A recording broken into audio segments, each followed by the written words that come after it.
Arratsaldeon, kaixo.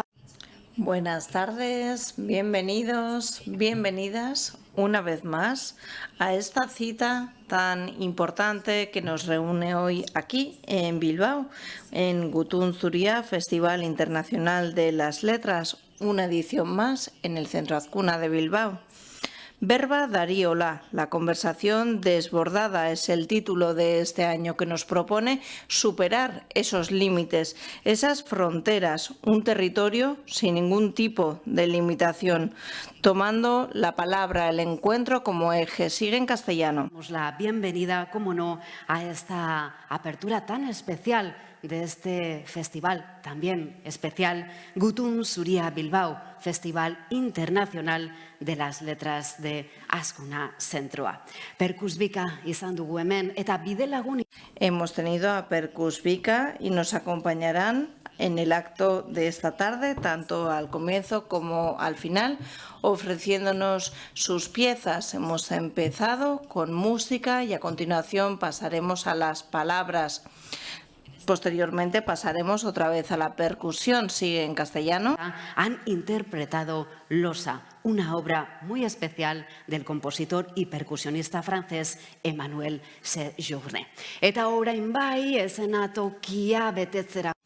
Y ahora sí, tenemos a nuestros invitados, invitadas, para que llenen con su presencia este escenario. Comenzamos este Festival Internacional de las Letras. Llamamos al escenario Eider Anunciaga, que es la responsable de participación, Agenda 2030, también a Fernando Pérez, como no, director del Centro Azkuna, Gorka Martínez, director de BBK. Un fuerte aplauso para los tres. Eta txalo hauekin bat. Y con estos aplausos, como no, también doy la bienvenida y sigue en castellano, dando la palabra a Fernando Pérez.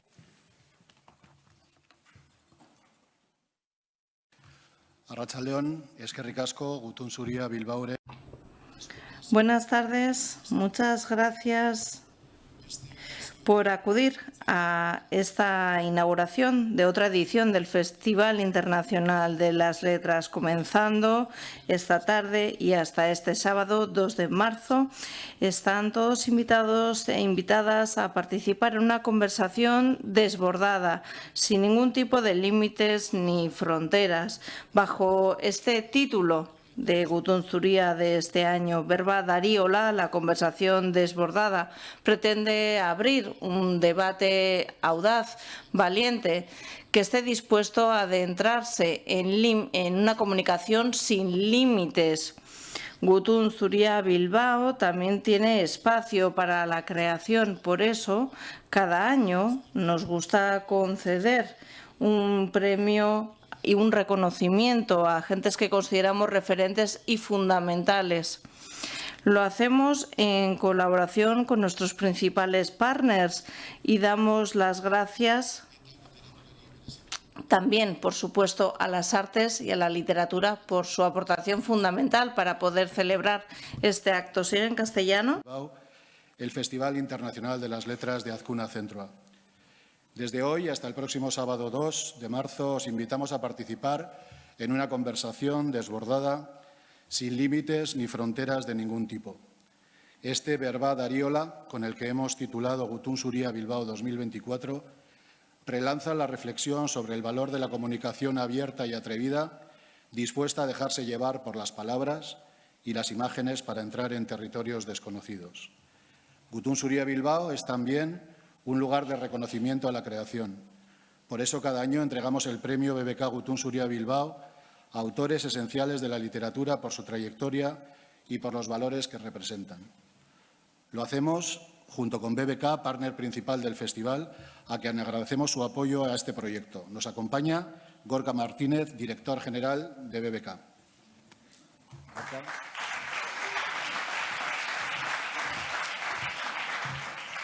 Eskerrik asko, Fernando. Pues nada, en primer lugar, agradecerles a todos ustedes que nos acompañen en esta nueva edición. Desde luego que vamos a disfrutar en estos encuentros como todos los años, y poco más tengo que añadir a lo que comentaba Fernando, ¿no? Entre BBK y Azkuna Zentroa siempre nos ha unido el interés por la cultura, el interés por la literatura, el interés por el placer de la lectura, pero el mundo de los libros y la literatura no sería nada sin sus autores, ¿no?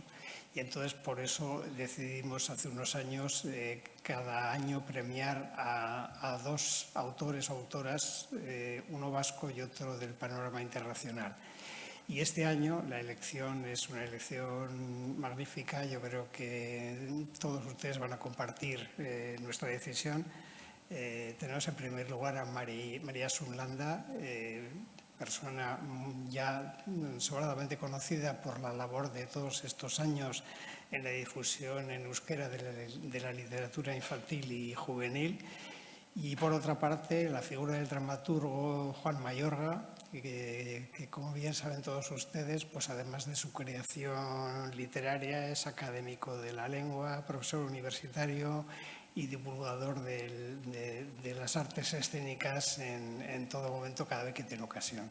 Son unos reconocimientos plenamente merecidos y a lo que vamos a proceder pues, en estos breves instantes. Eskerrik asko.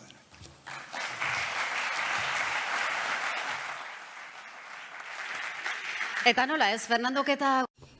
Y como no, tal y como comentaban Fernando y Gorka, este es un acto muy especial con dos premios. BBK Gutun Zuria Bilbao 2024 en primer lugar. El primero será para Juan Mayorga, que es un referente, sigue en castellano. De encuentro y el silencio como parte fundamental de la conversación. Egia da Juan Mayorga gaurko ekitaldira ezin.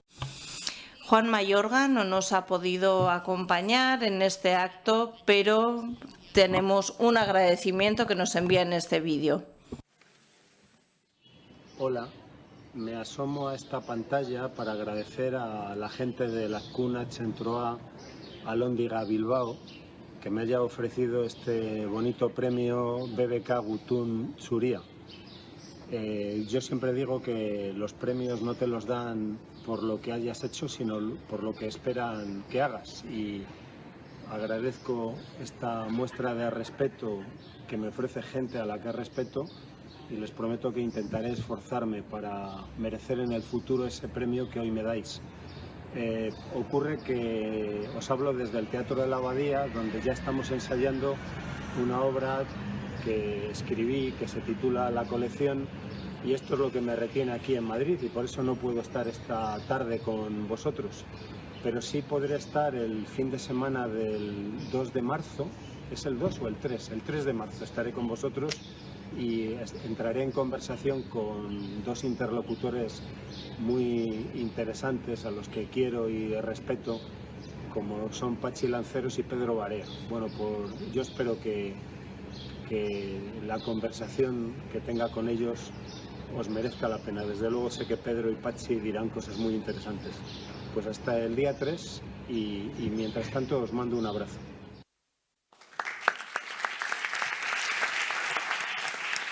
Bueno, pues nos quedamos con ese abrazo, sin duda alguna, y con esa cita tan importante. Entregamos el premio a Juan Mayorga, BBK Gutun Zuria Bilbao, e Eider Inunciaga entrega la maquilla a Iñaki Esteban en su nombre. Txaloak.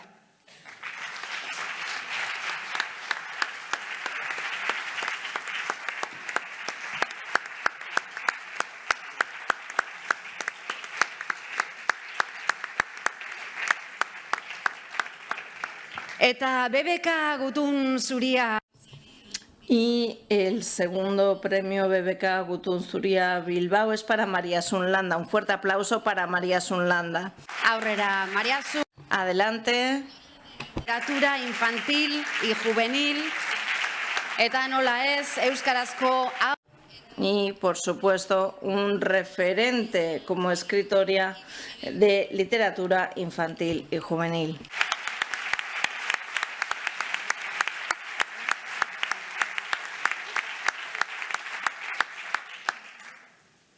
Gabón denoi.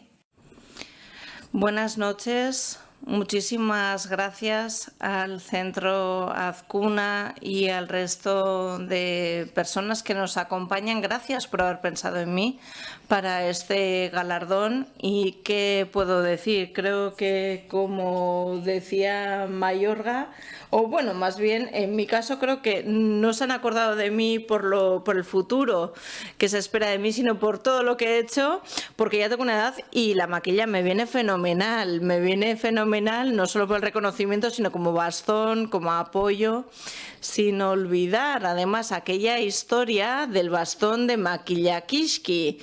Si no la conocéis, es muy interesante. Lo podéis consultar en los cuentos de José Miguel Barandiarán. En aquel cuento, uno decía Makillakishki, el palo empezaba a azotar a quien estuviera de por medio y así se conseguían las cosas. Así que bueno, y me podría encantar en este momento poder cantar un bercho, lanzar un irrintzi, pero estoy incapacitada para cualquiera de estas cosas. Así que gracias y viva Bilbao, porque estamos Patxi Zubizarreta y yo totalmente asombrados. Hemos dicho, estos bilbaínos, no hay quien pueda con ellos.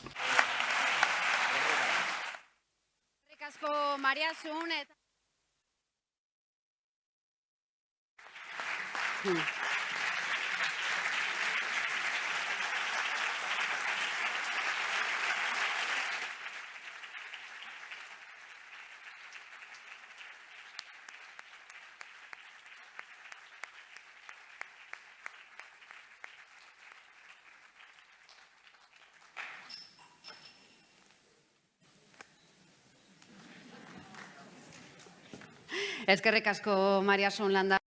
Muchas gracias, María Sunlanda, por esas palabras. Y ahora sí, es el momento de escuchar algo más de música. Ahora tenemos un poco más de percusión de la mano de Percus Vika con una pieza de un compositor serbio. Sigue en castellano. A explorar las diferentes sonoridades y ritmos con el bombo como elemento central en una pieza muy especial, llena de contrastes pese a su simplicidad instrumental. Zuentzako, gozatu. Disfruten.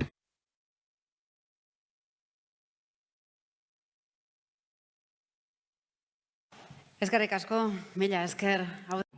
Muchas gracias. Menuda habilidad la de Percus Vika. Sigue en castellano. Primera de las conversaciones que van a tener lugar, con muchas de las conversaciones, ¿no?, en este Festival de las Letras y la Palabra. Oraingo honetan izango dugun solasaldia badi.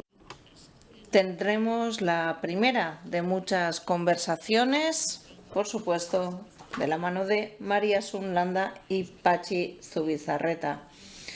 Se trata de una conversación imprescindible con dos actores imprescindibles en la literatura infantil y juvenil y las letras vascas. ¿Sigue en castellano? No. Les recordamos que una vez terminada la conversación, María Sunlanda y Patxi Zubizarreta firmarán libros en el foyer. Sigue en castellano. Foyer de este auditorio, Landa y Zubizarreta firmarán esos libros. Ba, esandakoa, hasi dugu. Comienza, por lo tanto, Gutun Zuria. Muchas gracias por haber acudido a esta cita y que disfruten.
Bueno, nos acercamos un poco, ¿verdad?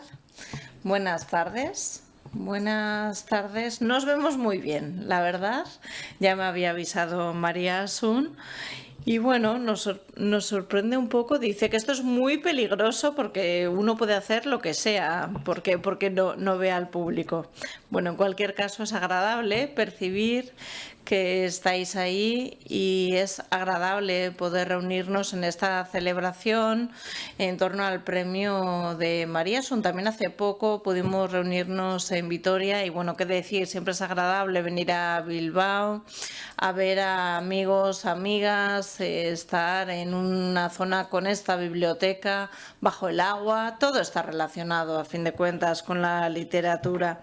Y bueno, nos comentaban que esta conversación dependía un poco del rumbo que le quisiéramos dar y le comentaba a María Asun que estaría bien comenzar con uno de sus textos y a partir de ahí plantear, digamos, una adivinación. Seguramente se hablará de cosas serias y también de cosas no tan serias en torno a unas cervezas, a unos vinos. También sabemos que esto influye en el nivel de verdades y en el peso de las conversaciones. La literatura, sobre todo la literatura infantil y juvenil, tiene mucho de lúdico y vengo con una propuesta que tampoco María Asun conoce, ¿eh?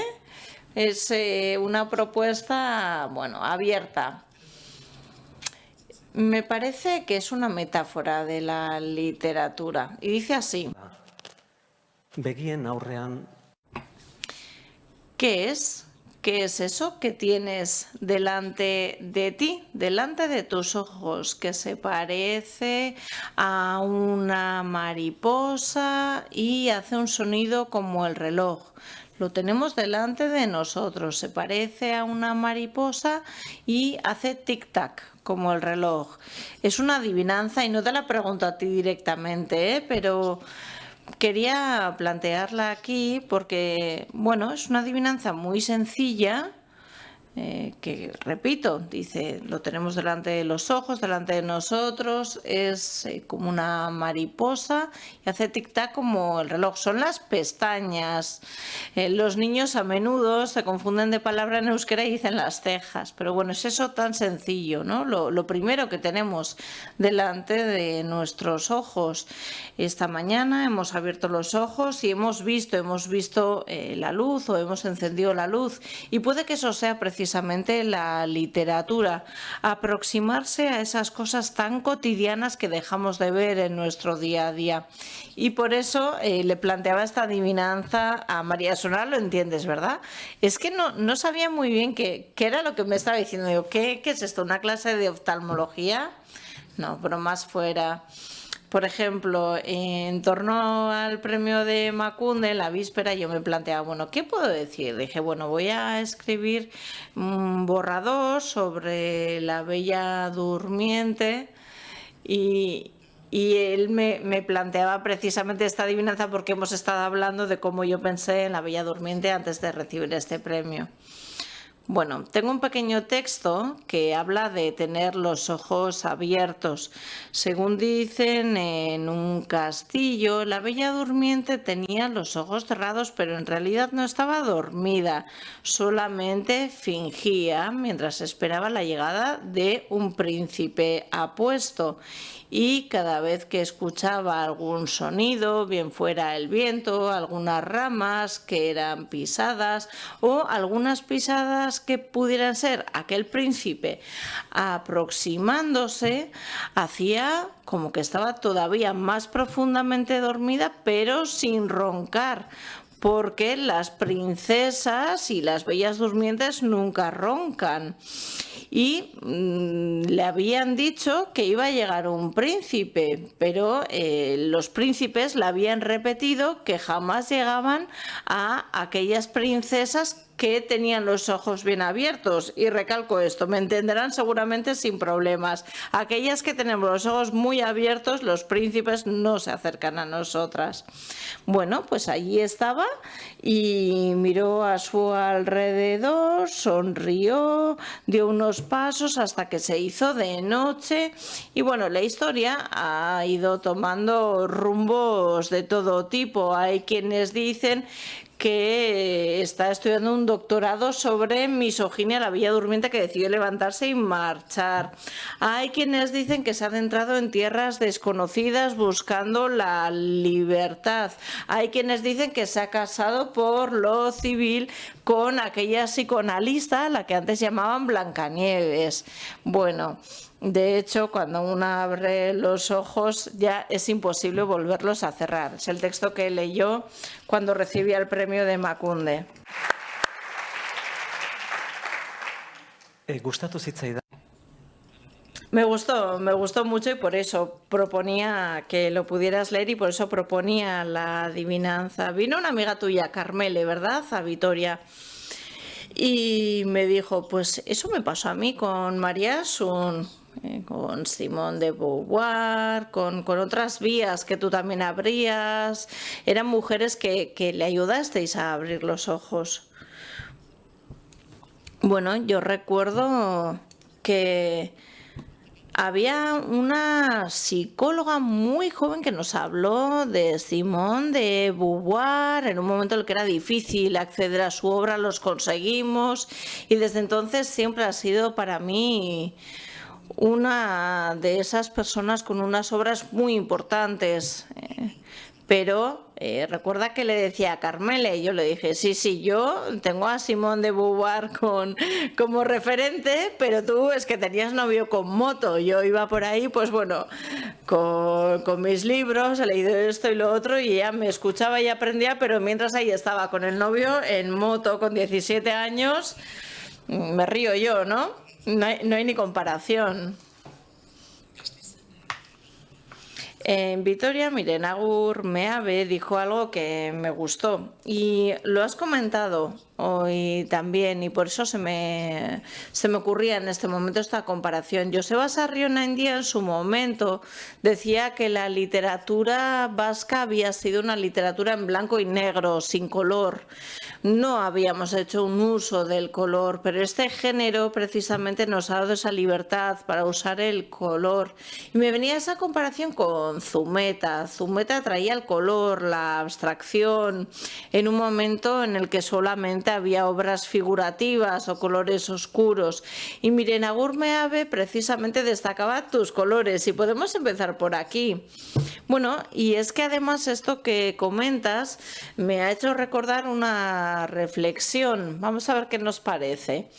Yo creo que el humor se ha trabajado mucho mejor en obras de literatura infantil en euskera que en la literatura para adultos. Es mi impresión. Parece que hay autores, que hay escritores que se permiten reírse un poco. Parece que además de la fantasía conectamos con eso más infantil en nosotros. Y has hablado de colores, pero creo que también podemos hablar de humor, un humor absurdo muchas veces, ¿no? Yo recuerdo hace muchos años la gracia que me hacía, ¿no? Esos primeros cuentos de Achaga, ¿no? O por ejemplo, de Lerchundi también, ¿no? Recuerdo esas influencias de sus primeras obras que dotaban de color, pero también de humor, de fantasía, esta literatura vasca, que en el caso de la literatura para personas adultos ha sido mucho más pesada, profunda. La literatura para personas adultas ha sido muy profunda, con mucho contenido y en ocasiones, por supuesto, también ha sido muy interesante.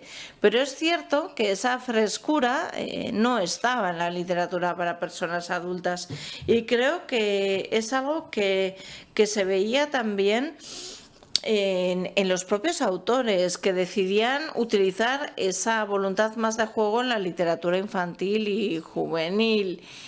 Y bueno, una persona cómplice, no vamos a decir su nombre, me reconocía que en muchas ocasiones le pedían libros en castellano porque consideraban que la literatura en euskera era demasiado pesada, con demasiada reflexión, y puede que sea cierto, pero ¿tú percibes que esto sea así, esta pesadez también en la literatura en castellano? ¿Crees que tiene que ver con el género?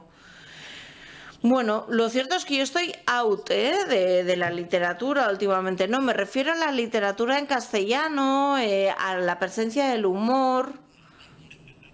No sé, la verdad es que me cuesta responderte, no lo sé. No sabría decirte qué están haciendo, lo que están haciendo quizás tampoco me convence demasiado. En este momento hay muchas cosas que me quedan muy lejos, no sé. No sé, en este territorio literario yo creo que la infancia es lo más adecuado para este color, y quizás me he desviado de la pregunta, pero bueno, esto es una conversación, ¿no? Bueno, yo también en muchas conversaciones te he escuchado muy preocupado sobre la literatura juvenil, infantil. Y le responde que sí. Yo muchas veces lo he trabajado desde esa visión de lo complicada que es esa edad, la adolescencia. Muchas veces escribimos libros, pero les acabamos recomendando libros para adultos a las personas jóvenes, ¿no? En el caso de los niños y niñas de hoy también vemos que hay esa estrecha vinculación con la pantalla. Pero es cierto que quizás podríamos contar una historia pues de hace un siglo, una historia de la transición, pero diría que el lenguaje actual tiene la velocidad de un flash, es rapidísimo el lenguaje, pero en ese sentido la literatura infantil nos permite tratar las historias y las emociones de una forma mucho más atemporal, en ese sentido, mucho más pausada. Dice, sí, podemos hablar del miedo, podemos hablar de temas universales, y creo que en el caso de la juventud quizás sean estas generaciones las que deban escribir esa literatura que desean encontrar, ¿no? Nos juntamos en un encuentro con varios alumnos y alumnas, con personas jóvenes, y estuvimos compartiendo en varias ponencias, y yo me daba cuenta de que su mundo para mí era algo totalmente ajeno, lo cual, dicho sea de paso, me parece totalmente lógico. Yo tengo la edad que tengo los referentes que tengo, y cada cual tiene todo el derecho, por supuesto, de no sentirse motivado por lo mismo, ¿no? Y a mí me sucede que no me motiva tampoco a ponerme a leer estas cosas, ¿no? Dice, bueno, pero tú has escrito, ¿no?, sobre estas cosas también. Dice, bueno, he escrito sobre cosas universales, ¿no? Supongamos que una madre le dice a su hijo con quién tiene que casarse. Bueno, pues ahí está pasando algo, ¿no? Estás tocando un tema muy universal. Tú has abordado más temas históricos. Cerría también ha sido una apuesta muy potente por tu parte, y es literatura juvenil. Y con Cerría ha recibido el Premio Nacional de la Literatura, Pachi. Bueno, quién sabe, ¿no? Los demás dicen que es literatura juvenil, y quizás cada cual desde su precariedad tiene que presentarse a los premios Lizardi, que son esos premios que tenemos en tan alta estima, son los equivalentes a los Nobel para nosotros. Pero no sé si no sentimos lo mismo, por ejemplo, en relación con la infancia. Ya sé que los temas que se tratan son temas universales, y cada vez más oímos que están perdiendo ese don de la imaginación, porque viven en su mundo, en ese mundo del pantallazo que les estamos ofreciendo. Y y es algo sobre lo que te quería preguntar. ¿Cómo comenzamos un cuento? ¿Qué es lo que te da, por ejemplo, a ti ese impulso para empezar un cuento? Quizás una imagen, algo que conectes con tu infancia. Bueno, la verdad es que ha habido de todo a lo largo de todos estos años. Yo creo que en este momento, sobre todo, bebo de mi propia infancia, de la niña que fui. Miro a los niños, a las niñas que tengo alrededor. Tengo a dos muy cercanos, los observo de una forma muy diferente. Seguro que todos los abuelos y abuelas pueden entenderlo perfectamente.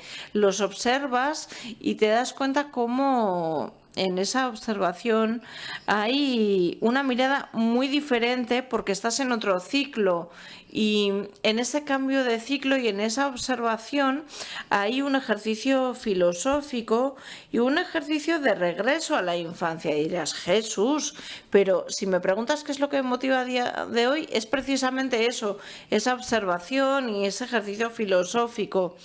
Hace algunos años te diría, bueno, pues por ejemplo, podía ser una historia de aventura, el juego de roles, podía ser también el poder dar vida a objetos a través de personificaciones, pero en este momento quizás tú no conoces el texto, pero me dieron una fotografía de una fotógrafa de aquí, de Abaitua, y a varias mujeres nos dieron fotografías, una cada cual, y teníamos que escribir un texto de un folio, no sé si lo conoces, y me surgió una historia en aquel momento en la que, bueno, pues yo cuando tenía 3 años, mi hermano falleció y me salió precisamente algo relativo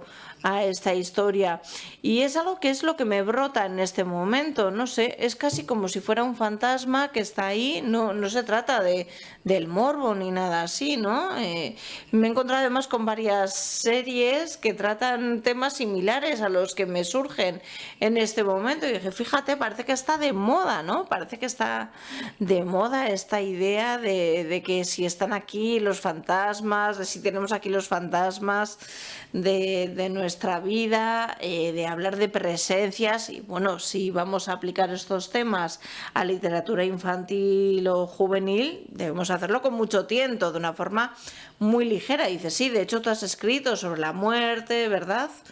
Es cierto que ahí también entra un poco el surrealismo, ¿no? Tiene cabida también.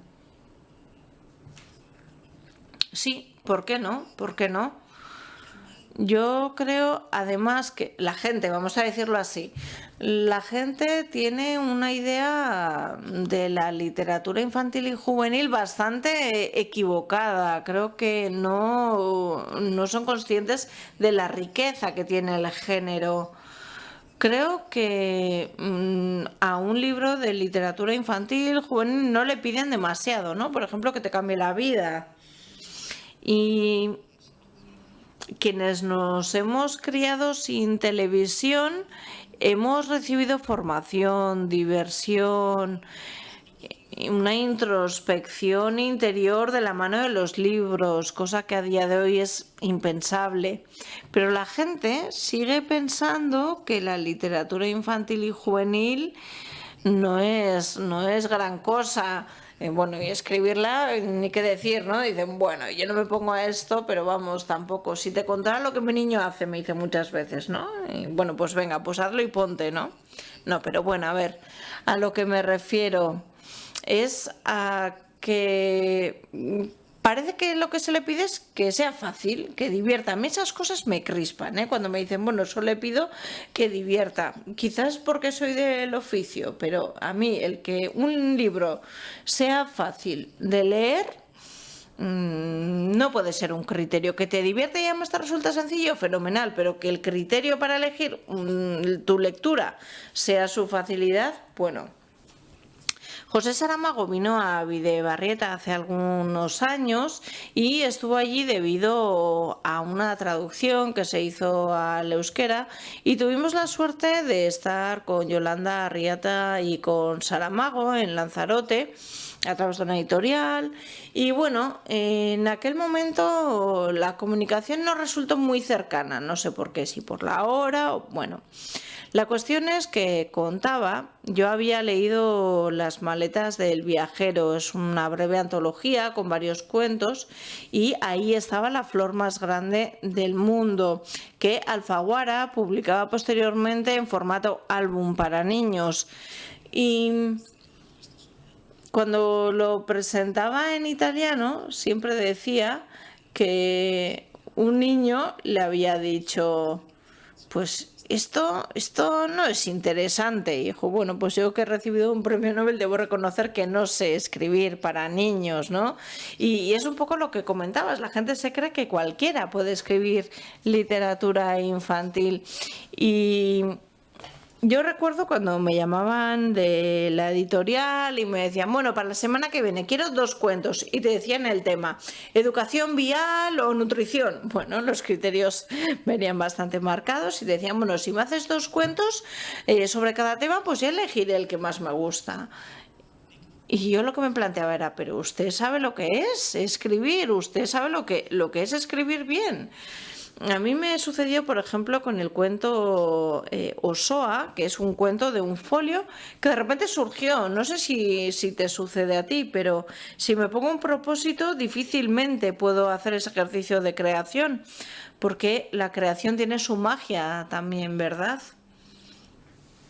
Claro, es que esa magia de la creación o la conoces o no la puedes entender, ¿no? Pero incluso como lector creo que se puede conectar con esa emoción. Ser escritor, ser lector es parte de una rueda de una bicicleta. El lector debe escribir y creo que también debe animarse a escribir, a expresarse, para conocerse, para conocer también esa emoción de la experiencia literaria que se llama, para poder contar algo, para poder comunicar. Sí, estoy totalmente de acuerdo. Bueno, no sé si, teniendo en cuenta tu bagaje como profesora universitaria, muchas veces dicen que la educación se puede resumir a unos pocos verbos, ¿no? Y la lectura, es decir, leer o escribir, son verbos fundamentales. El saber leer de forma pausada y el vivir la aventura de escribir, ¿no? Sí, por supuesto, lo que sucede es que eso no es troncal en los planes de la universidad. En cualquier caso, podría ser algo optativo. Yo he sido docente durante 25 años y ahí sí que puede aparecer como optativo. Pero la propia didáctica de la literatura era troncal como tal, pero la parte de la experiencia literaria, el conocimiento de la experiencia, el leer, el aprender, si quieres, de lo que lees, porque así es como aprendemos. ¿Tú has aprendido a escribir en la facultad? No, pues yo tampoco, ¿no? Ahora hay muchos talleres y está muy bien, sobre todo para motivar a la gente a escribir, pero como se aprende es leyendo y aprendiendo de lo que lees. Y lo que yo veía era que, bueno, tuve mucha suerte, mis alumnos y alumnas eran muy formales, me presentaban unos trabajos con esos PowerPoints, bueno, maravillosos. A nivel de continente, pues estaba el contenido también una cosa. Bueno, yo a veces hasta me sentía, bueno, pues tan analógica como soy que no daba el nivel que ellos presentaban. Pero en cualquier caso, lo que veía era que cuando leíamos un libro y se hacían las presentaciones, siempre acababan hablando de, bueno, pues este libro sirve para hablar de racismo, para tratar el racismo con los niños, o como tú decías, ¿no?, para hablar de temas como la ecología, del feminismo. Y claro, Patxi, tú y yo, que nos conocimos desde hace mucho, pues como decía Barthes, ¿la literatura para qué sirve? Para nada, ayuda a respirar, ¿no? Lo vemos más de esta manera. Y si no les enseñamos a respirar, a que la literatura sirva para eso, pues terminan sin haberse enterado.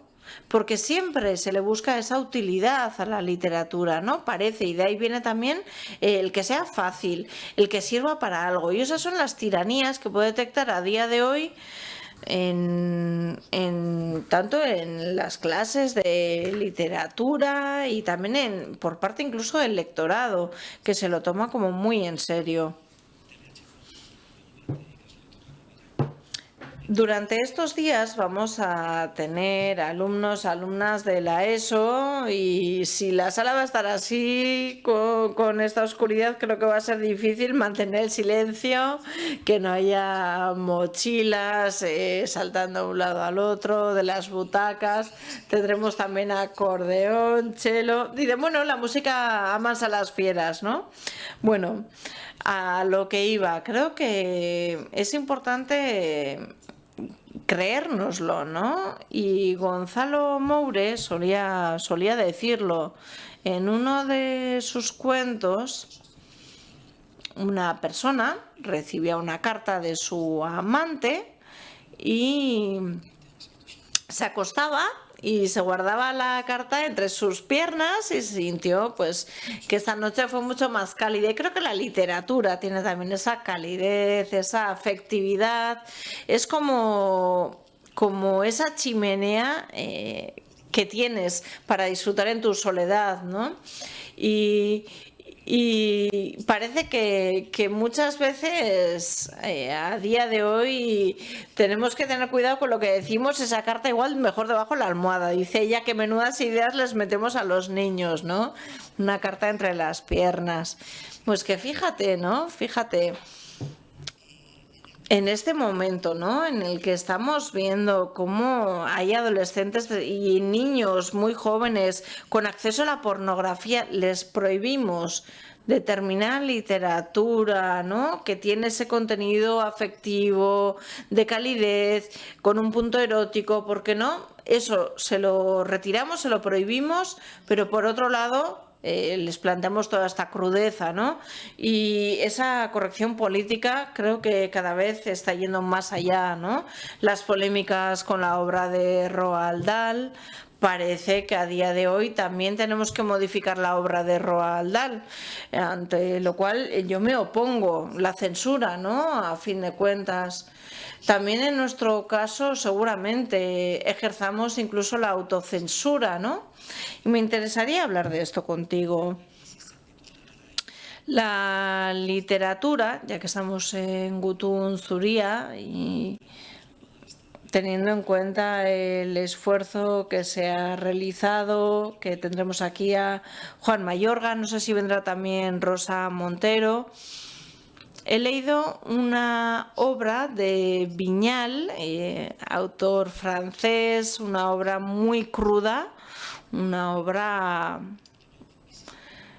muy cruda, y esto me hacía sentir que antaño había otra relación con las editoriales, que había otra, no sé si llamarlo complicidad, y hoy en día casi parece que esa relación se limita al marketing, ¿no? Hay una evolución en...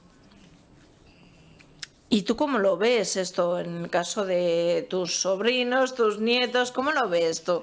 Bueno, Patxi, tampoco me apetece que te pongas triste, ¿eh? No me apetece tampoco... Bueno, el panorama, la verdad es que es muy triste, pero yo cada vez más escucho a nuevos autores, autoras, qué buena relación tienen con editores y sobre todo en el caso de editoras. Parece que todas las editoras jóvenes son mujeres y lo respetados que se sienten los autores. Creo que es un dato, ¿eh? Yo conozco a un par de autoras que acaban de publicar y las dos agradecen a las editoras. Yo la verdad es que nunca he tenido esta experiencia.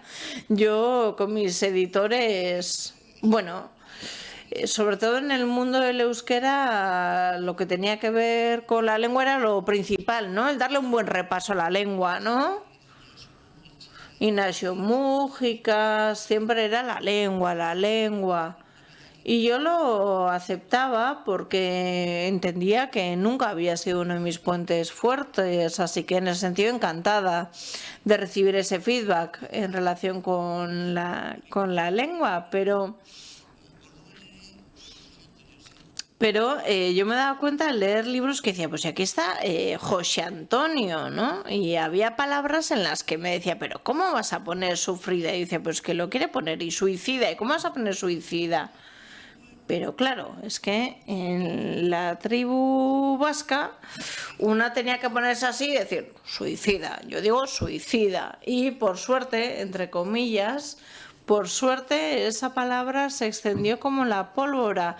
En aquel momento comenzaron todos los atentados suicidas y de repente ese término se propagó como la pólvora. En mi caso era más como cuando una tienda un calcetín y ese calcetín dice, yo aquí no me quedo, yo me caigo y voy a empezar una vida libre, una vida diferente. Y bueno, yo en mi caso decidí tirar de ahí porque me gustó muchísimo y porque entendía que ese calcetín tenía que ser suicida, no podía ser un calcetín dudoso, ¿no? Necesitaba esa palabra en este caso. Los editores, ay, no sé. Pero yo creo que en el caso de la literatura vasca tenemos a futuras promesas, autoras, autores, sí, pero también editores, editoras que han sabido ejercer su labor y recibir agradecimientos. Así que veo ahí un cambio, ¿eh?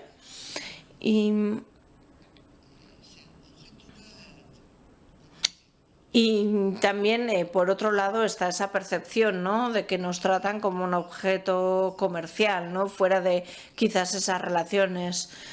Y también en muchos casos, como tú comentabas, ¿no?, relación con una asignatura o con un tema que hay que trabajar. Pero bueno, luego ahí está el fenómeno de Harry Potter. Tendremos que hablar de ello porque esto rompe todo lo que estamos diciendo. Afortunadamente ha sido un fenómeno, cosa que ha sucedido en varias ocasiones en la historia, pero ha sucedido también en el siglo XX. La infancia se ha apropiado de ese libro y lo ha llevado donde ha querido, y chapó en ese sentido. Y creo que en el caso de la literatura para adultos se suele ver de otra manera, ¿no? Se dice, bueno, pero es que como es millonaria, J.K. Rowling, ¿no? Se le mira como con otros ojos, ¿no? Dices, bueno, pues igual la literatura infantil en su caso sí que era cosa seria, ¿no? Sí, es que supo acertar, ¿eh? Sí, es una historia en realidad que es conocida, ¿no? Parece casi como un cuento de Andersen, diría yo, ¿no? Es como la fosforera con desesperación, esa chica, ¿no?, que está a punto de fallecer y de repente, ¡puf! Pero yo no puedo decir que yo soy una entusiasta de este género, tampoco voy a mentir, pero oye, chapó, porque ha escrito varios libros, varios tochos, creando un universo y consiguiendo que sean miles de personas las que leen esos libros. Una gran autora, sin duda, eso es indiscutible. Y solemos decir muchas veces, ¿no? Bueno, pues la literatura se debe relacionar con líneas educativas. Bueno, ¿no? Pues tenemos este ejemplo, que es un libro de fantasía que 25 años después sigue teniendo mucho éxito. Después, bueno, hay otras secuelas que son ya casi un horror, ¿no? Pero bueno, aprovechando que estamos aquí en Bilbao, debemos hablar de la complicidad con Valzola, ¿no? Yo recuerdo que en alguna ocasión me comentabas, ¿no? Que te sentías, y bueno, yo también me siento así, ¿no? Me siento como un privilegiado porque ha habido vanguardias en la literatura infantil y juvenil, ha habido personas con obras muy valientes. Sí, y yo creo que quizás ha habido más libertad, ¿no? Para autores, para ilustradores. Precisamente por lo que comentábamos antes, se daba espacio al humor en la literatura infantil y juvenil. Mucho más en Bilbao, ¿no? Por supuesto. Pero lo que ha sucedido es que después llegaron otras personas, a través de Elena Odriozola ha habido recorrido, pero yo de Asun Valzola aprendí muchísimo, pero no precisamente de literatura, aprendí mucho más cosas sobre la vida. Me enseñó muchísimo,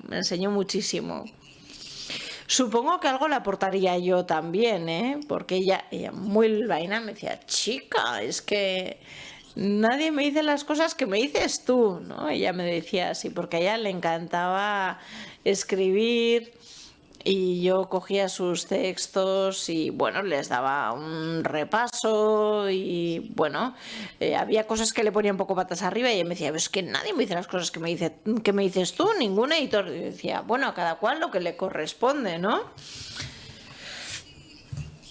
Y a menudo también se habla, no sé si es tu caso también, se habla de esos dúos, ¿no? De ilustradores, autores, pero en mi caso, fíjate, ¿no? La intimidad que teníamos Asun Valzola y yo, pero cada cual hacía su trabajo. Quiero decir, a veces la gente piensa que la ilustradora está pintando mientras la autora escribe, que hay una armonía. En mi caso no fue así. Yo termino mi texto, hago un trabajo lo mejor posible, se lo enseño a esa persona, me dice si le gusta o no le gusta, hace una primera lectura y yo hago lo mismo con lo suyo, me enseña. Y por ejemplo, en un cuento me puso una palmera, me acuerdo, una palmera. Y le dije, ¿pero qué me has puesto esta palmera? Si en el cuento no hay una palmera. Porque sabemos que la ilustración pues tiene sus cauces, ¿no? Me dijo, pues la he puesto, me dijo ella, ¿no? Yo que en Michelena también siempre ponía los paraguas, ¿no? Ya podía ser una ilustración en el desierto que siempre había un paraguas o un pez, ¿no? Yo diría que aquí tenemos muy buen nivel, ¿no? Elena Odriozola también, Gurruchaga. Pero claro, Asun Valzola tenía cierta edad y ella me enseñó, como digo, muchísimo, pero sobre todo sobre cómo afrontar la vida, ¿no? De su actitud ante la vida. Y creo que en muchas ocasiones tienes una sensibilidad similar, compartes libros, compartes muchas cosas y hace que esa pareja artística funcione, pero porque hay una amistad de fondo. En ocasiones los autores, autoras y quizás los autores vascos somos especialmente más tristes, ¿no? Por ejemplo, en el caso del cómic vemos a Siscor Menet, a Dani Fan o a Jon Olariaga. Vemos a personas creadoras con una cualidad diferente que quizás lo que hacen es contagiarnos a quienes escribimos y hacen que entremos en otra tribu, en otra caravana, ¿no? Más alegre. A mí me resulta muy, muy interesante Me resulta muy interesante, por ejemplo, en la editorial Astiberri de Bilbao, esas historias que hacen para jóvenes. Están haciendo cosas, la verdad, muy bonitas. Me da un punto de envidia. No sé qué tal vamos de tiempo, creo que nos queda algo de tiempo todavía para que se puedan plantear preguntas también. No sé por dónde podemos continuar. Bueno, pues a ver si nos encienden las luces o algo, ¿no? Para poder ver a la gente. No sé si ya podemos pasar a las preguntas, si podemos continuar un poco. Es que no nos chivan nada, dice. Nik, ahaztu baino lehen gero galderek. Bueno, antes de que se me olvide, porque si no se me va a pasar después. A mí me gustaría reivindicar la literatura y me gustaría reivindicar... ya sé que se va a vivir el jueves aquí en Bilbao, personas muy cercanas a mí van a venir también para poder verlo de cerca, pero yo sobre todo relaciono la literatura con lo que tú comentabas, con aquello que nos facilita respirar, con aquello que nos ayuda a respirar. Y hay una metáfora que antes quería comentar, viendo además que llevas una bufanda roja, algo que leí en un ensayo y que le gustó mucho a Arantxa Urretavizkaia, tanto como a mí. Al parecer, en la Segunda Guerra Mundial había un campo de concentración, quizás conoces la historia, había un campo de concentración de mujeres y cuando llegaron los americanos, parece ser que allá estaban aquellas mujeres famélicas, pálidas, en el patio, y entró un capitán a la enfermería y había una mesa que había fallecido sobre una mesa cubierta con una sábana que ocultaba algo en la mano. Y le abrieron la mano y tenía un pequeño pedazo de pintalabios y tenía los labios pintados de rojo. Y al parecer, y por eso entendieron por qué todas las mujeres estaban en el patio, que estaban, bueno, todas pues hechas polvo, pero con los labios pintados, ¿no? Todas con los labios pintados, con los labios rojos, porque al parecer en una remesa de alimentos que tenía que llegar se confundieron y llegaron cosméticos, y esos cosméticos supusieron para muchas de estas mujeres ese pequeño momento de satisfacción, de alegría, ¿no? Y al verte de rojo pues me he acordado de esta historia, ¿no? Del pintalabios rojo. Bueno, ya me ves a mí de qué color vengo. Sí. Bueno, tenemos que reconocerlo también. Antes hemos firmado cada uno un libro para la mediateca con Alasne y me has visto utilizar colores, ¿eh? Así que vengo de negro, pero yo también lo necesito. Algún amigo poeta me decía, no, de negro. Y hay quienes dicen que con pluma. Dice, yo ni me he atrevido a mirar, la verdad. Yo ni me atrevo a mirar esas cosas. Yo diría que en ocasiones necesito casi esa sensualidad de la pluma, ¿no? Y cuando vengo a Bilbao, pues a veces aprovecho para jugar con los colores. Me gusta. ¿A ti no te pasa? No, yo la verdad para eso soy muy prosaica. Hace un tiempo sí que solía poner besos en los libros. Cuando algún niño me pedía una dedicatoria, pues alucinaban, ¿no? Como si fuera yo, no sé, solo escritora y de repente le planto ahí el beso, ¿no? Yo solía poner un beso y bueno, ahora ya, claro, es que luego te tienes que retocar y acabas pues... Imagínate, por ejemplo, en la feria de Durango, pues si me pongo a dar besos a los libros, luego estoy todo el rato retocándome y dije, bueno, muy bonito lo de los besos con pintalabios, pero no funciona.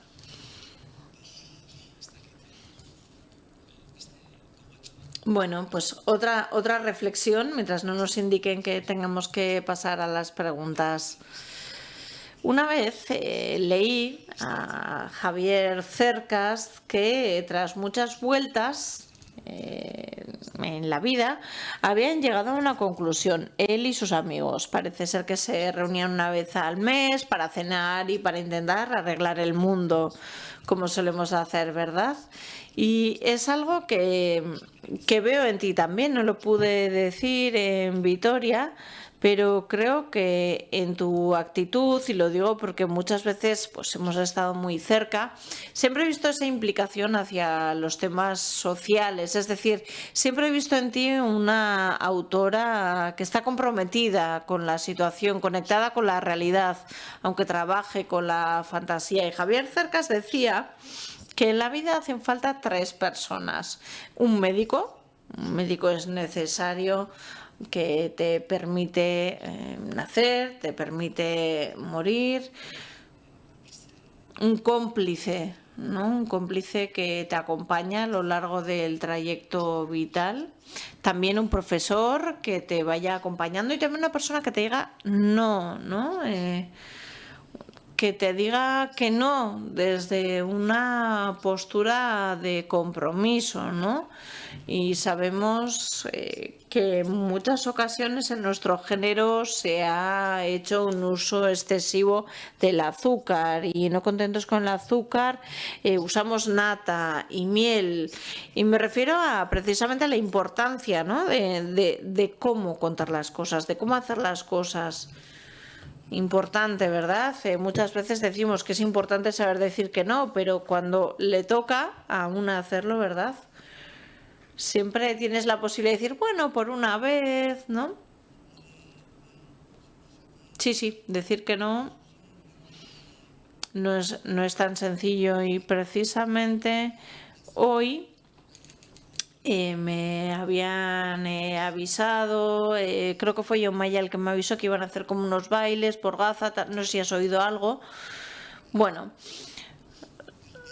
la cuestión es que me invitaba a participar y yo la verdad es que, no sé, me siento un poco escéptica, quizás por la edad, ¿no? Creo que la edad conlleva un escepticismo que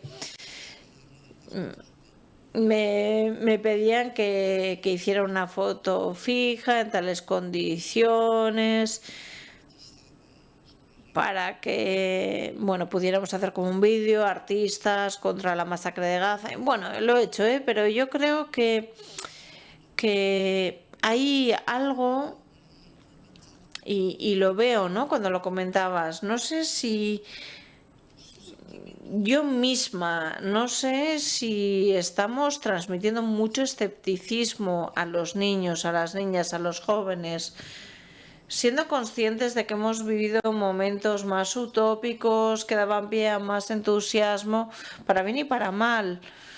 En este momento, no sé, quizás estamos transmitiendo un escepticismo. No sé dónde queda a día de hoy la utopía, el deseo, el ideal. No voy a responder yo, lo mío ya está hecho, yo creo, ¿no? Yo ya he cumplido. Pero es algo que me planteo, y creo que en la literatura y en nuestros oficios, yo recuerdo que cuando empecé tenía las cosas mucho más claras, sabía mucho mejor qué podía hacer, y a día de hoy, Gaza, Ucrania, y que han asesinado a otra mujer, yo es que ya me pongo enferma con estas cosas, es lo único que consigo, se me pone el estómago. Pero no sé, creo que como sociedad no estamos viviendo un momento muy creativo, utópico. Y quizás es mucho decir creativo y utópico, pero vivir otras épocas. Yo he vivido épocas de mayor ilusión, y ahora no es un momento en el que se percibe esa ilusión, ¿no? Es que quizás esa sensación de que no depende de mí, ¿no? Sí, bueno, en la literatura también antes estaba esa figura del intelectual, y para mí siempre es un buen criterio a la hora de crear lo que suele decir Mayorga, que es estar atentos al ruido del mundo y devolverles poesía, ¿no? Es lo que suele decir Mayorga, y es que a menudo vivimos tan rápido que fallamos a ver la poesía de la vida, y tú misma, ¿no? Lo has vivido a través de la prosa, pero ahí está la poesía, ¿no? De de la vida. Sí, es muy buena cita. Sí, a mí al menos me ayuda a crear y a crear mejor, porque de lo contrario está ahí el riesgo de caer en el escepticismo. Y el otro día escuchaba a un filósofo que decía, bueno, podría ser pesimista, pero no es la época para ponerse pesimistas, ¿no? Es demasiado fácil ser pesimistas en este momento. ¿Cuántos años tenía aquel filósofo? Pues nos avisan ya, ¿verdad? Era Marina, una filósofa. Bai, beraz, urte batzuk zituen, bai. Tenía ya algunos años. Bueno, hay quién es, oye, ya sabes. Bueno, ahora sí, ahora podemos ver a la gente. Bueno, sí que teníamos a personas escuchando, oíamos alguna risa, pero bueno, ahora es el turno del público y sabemos que no suele ser fácil hacer la primera pregunta. A mí mismo me cuesta muchísimo, pero bueno, pero viéndonos también que hemos hablado así, pues en una sala casi a oscuras, ante una presencia fantasmagórica, pues yo creo que va a ser más fácil. Nahi literaturaren badakizu. A mí, la literatura, termino con esto, ¿Sabes qué me sucede? Yo defendería el cine, me encanta, el teatro, un poco menos, pero también la música. No puedo vivir sin cine, sin teatro, sin música, pero es que la literatura es una manera de estar con una misma, es una manera de estar contigo misma en tu interior y esta sociedad sigue necesitando de eso. Tú, con un libro, te encuentras ante una voz que te habla a ti, solo a ti. Y si te gusta mucho, le respondes. Y hay una comunicación. Y para mí eso es algo impagable. Y eso es algo que no se puede recibir de ningún otro tipo de expresión artística. Hay miles de obras de arte, pero ese diálogo interior con una misma, bien sea en un contexto de fantasía, de aventura, de formación, incluso de repulsión, ¿por qué no? Pero el estar ahí en ese diálogo, eso es la literatura, ¿no? A fin de cuentas.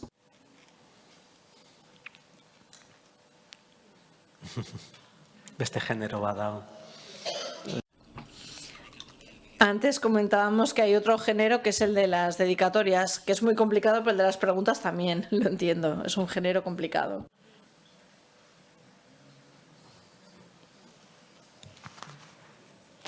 Ni ados nago, esaten duzunarekin. Estoy de acuerdo con lo que dices. La cuestión es cómo transmitirlo. Solemos ir a centros educativos, a la universidad. Y eso es algo que afortunadamente podemos hacer, ¿no? En nuestro caso no lo pudimos recibir. Yo conocí a Irigoyen cuando ya estaba en la universidad, a Belloporto cuando tenía, 20 años, cuando estaba ya en la universidad también. Y a día de hoy creo que hay más cercanía, ¿no? Está más a mano la literatura, ¿no? Sí, es cierto. Sí, es más cercana a la literatura ahora. Y eso también es algo hermoso, porque antes quizás estaba más mitificada, no sé, quizás por la edad también, lo vemos de esta manera más idealizada, pero bueno, lo que antes sucedía quizás era que tú leías sin saber quién era esa persona que lo había escrito. No es como a día de hoy, ¿no? Puedes ir a YouTube, a Internet y ver cómo habla esa persona, ver qué dice. Antes lo leías y te podías entusiasmar sin saber quién había escrito esa obra.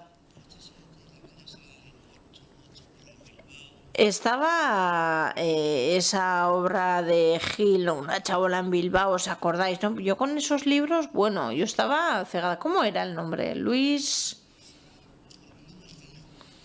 Eso es, Luis Martín Gil. Bueno, Yo recuerdo que estuve durante años con sus obras y durante mucho tiempo estuve muy obsesionada con su trabajo, y después de muchos años, cuando yo estaba con otra onda, de repente me entero de quién es un jesuita que después dejó de ser jesuita, pero a día de hoy lo que sucede es que tienes ahí, ¿no? Toda esa información, sabes cómo habla, sabes si es joven, sabes si es mayor, sabes si... Para mí antes la escritora era un ente, ¿no?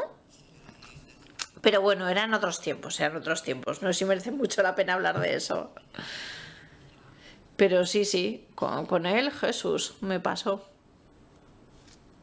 Una muerte en el camino, no sé qué. La chabola en Bilbao. ¿Tenía chabolas en Bilbao? No es posible. Esta eskola aipatuta etorri zait gogora. Hablábamos también del cole, ¿no? Hablábamos también de la docencia y... Bueno, en nuestro caso, pues es un mal chiste, ¿no? En el caso de los autores vascos y vascas, debemos tomar ese recorrido de la profesionalización, ¿no? De la docencia, etcétera, porque no podemos vivir de nuestros libros. Y retomando un poco también esa adivinanza de las pestañas, no sé si te acuerdas, aquellos primeros libros de Alberdania. Bueno, pues con aquellos primeros libros fuimos a Maraberri, al centro que está en Donosti, y había una chica que estaba muy nerviosa. Y bueno, normalmente los niños pequeños con mucha ilusión te piden que firmes los libros, a diferencia de las personas jóvenes. Y aquella chica me hizo un regalo y después supe que era invidente, y cada vez más desde aquella vez me fijo, ¿no? En esas personas que leen en braille, pero ella me hizo un dibujo en papel cebolla con un boli gastado, presionando, hizo un dibujo de una golondrina y un niño con una cometa, y yo lo recuerdo como lo que fue, ¿no? Que fue, diría que un incentivo y algo que me impactó muchísimo, y desde aquel encuentro en mis libros aparecen bastantes personas ciegas, invidentes, porque yo mismo soy ciego en muchas cosas, ¿no? Bueno, también en tu caso está esa fascinación por el oriente, ¿no? Por lo oriental. Bueno, antes, por ejemplo, has mencionado a Andersen, y a Andersen, a Karen Blixen, también le sucedía un poco lo mismo, ¿no? En el caso de Euskal Herria cada vez tenemos más luz, ¿no? Cada vez tenemos más palmeras, pero ha sido un entorno bastante sombrío, bastante oscuro. Fijémonos cómo era Bilbao hace algunos años. Y Andersen también iba a África en busca de un color diferente, una sensualidad diferente. Y sé que tú has estudiado filosofía, pero como decía Descartes, pienso luego existo, ¿no? Yo creo que en este caso Shukri, entre otros muchos autores, me han traído no el pienso luego existo, que es fundamental, sino el siento luego existo, me emociono luego existo, huelo luego existo. Y también me ha traído esa necesidad del color, ¿no? Sí. Eso es muy europeo, ¿no? Esa necesidad de buscar. Vamos a tener también a Abdela Taya, si no me equivoco, ¿verdad? Estuvo en Donosti hace algunos años y me comentaba, ¿no? Vive en un apartamento muy pequeño y me comentaba que normalmente los fines de semana no se ducha porque le gusta sentir ese aroma de su cuerpo, ¿no? Y eso es algo que no estamos acostumbrados a escuchar, ¿no? el oler, cómo huele tu cuerpo, la metáfora del higo de Shukri, ¿no? Es algo que me marcó también. José María de Murga y Murguiategui tiene un libro, las memorias, de unas memorias en las que él pues iba vestido de chilaba, andaba, bueno, estuvo mucho tiempo en Marruecos, aprendió árabe también y tiene un libro en el que en sus memorias pues recoge historias muy interesantes. Mi padre, pues bueno, por ejemplo, hizo la mili y tuvo que aprender a contar hasta 10 en árabe. No tiene tan buenos recuerdos de Marruecos, pero bueno. Bueno, en la pantalla marca 1 minuto 10. No sé si alguien se anima a hacer una pregunta. Bueno, va esta aquí. María Sun. ¿No? Bueno, María Sun, ¿qué nos recomiendas? Porque cada vez hay más libros descatalogados. No sé si a ti te pasa también, en tu propia obra se van descatalogando libros, ¿no? Ya no entran ni en casas ni en librerías, en bibliotecas sí, afortunadamente. Un libro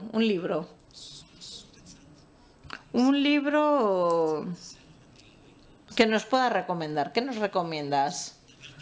Por ejemplo, hay un libro de Daniel Pennac que está descatalogado, los libros de... perdón, Los ojos del lobo se llamaba este libro, ¿lo recordáis? Sí, lo tengo.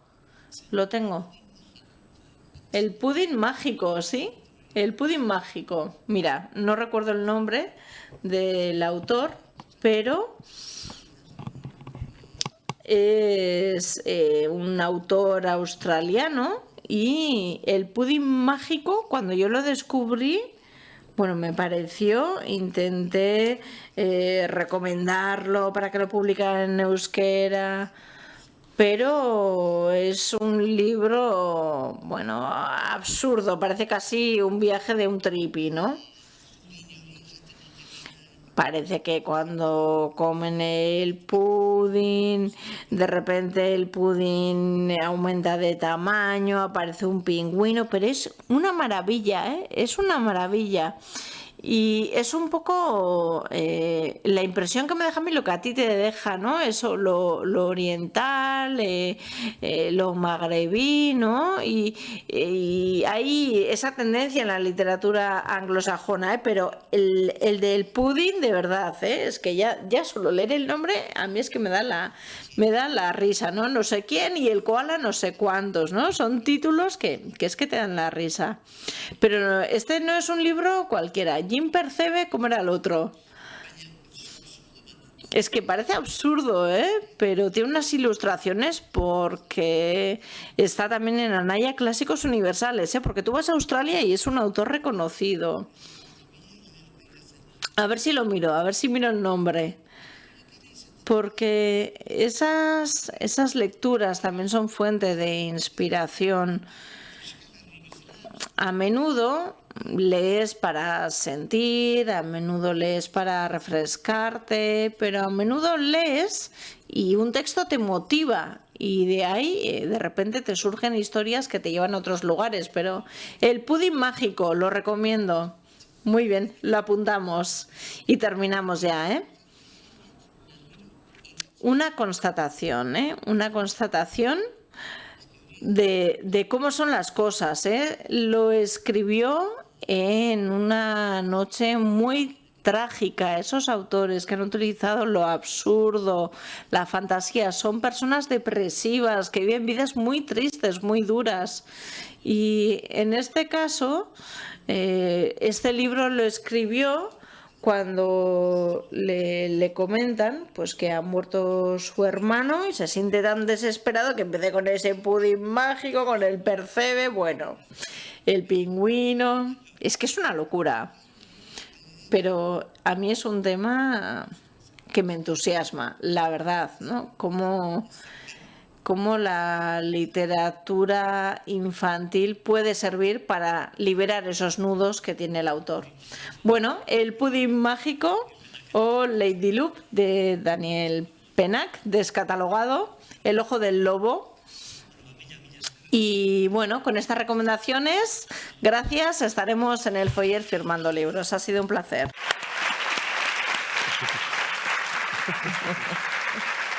Ya está.